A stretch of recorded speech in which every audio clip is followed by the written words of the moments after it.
These are some of the carvings on Indian temples depicting gods and goddesses engrossed in a form of Indian classical dance.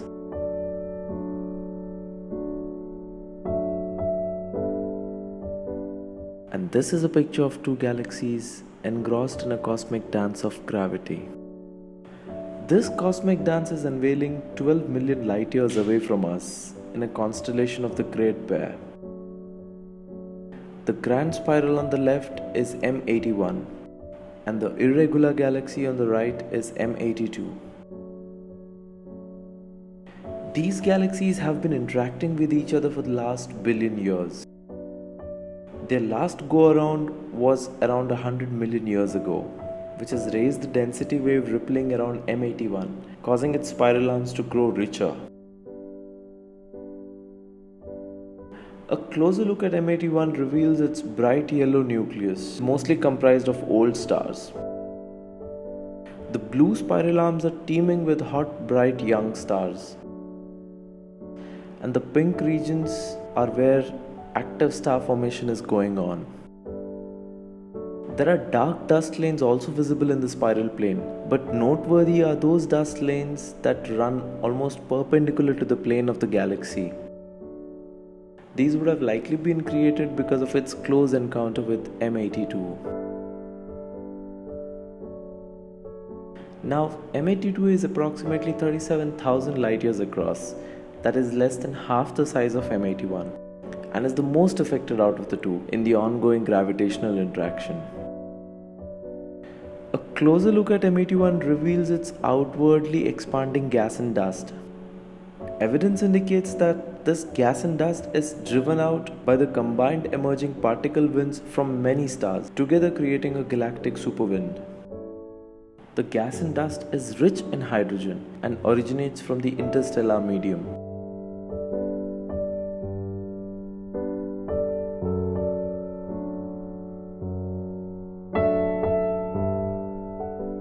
M82 is also one of the brightest galaxies in the infrared wavelength. It is also a starburst galaxy, that is, it creates 12 to 13 new stars every year, which is twice the estimated number of new stars that are created in Milky Way, and Milky Way is more than twice the size of M82. This massive rate of star formation is likely triggered by its close encounter with M81. M82 also houses an unknown object whose radio emissions don't look like any other. Speculations are that it could be a microquasar, but even microquasars have an associated X-ray emission, and this one has none. It is thought to be some kind of a dense object like a neutron star or a black hole that is in an unusually dense environment and is accreting material around it. And this doesn't end here. On the 21st of January 2014, there was also a Type 1a supernova that was observed in M82. Type 1a supernova serve as standard candles, whose actual brightness is always the same, and based on how bright they appear to us, we can accurately tell how far they are from us. Looking up for these galaxies on the Worldwide Telescope is as simple as keying in their name.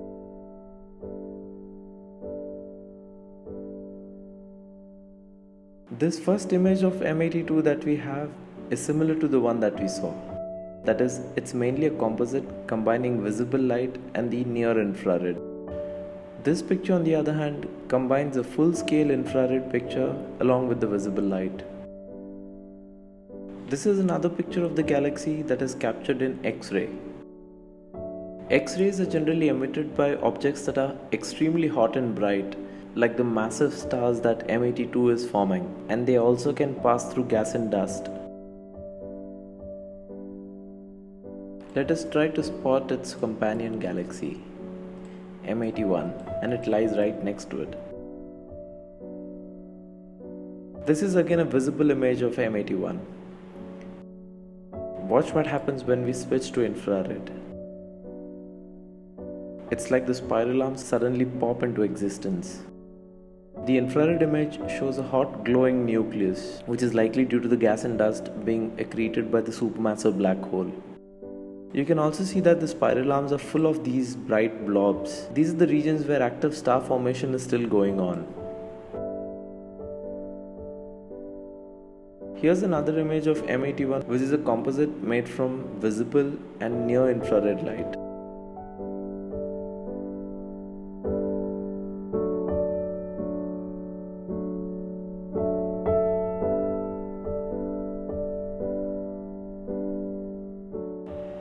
There are also surveys that have looked deep at the galaxy's core.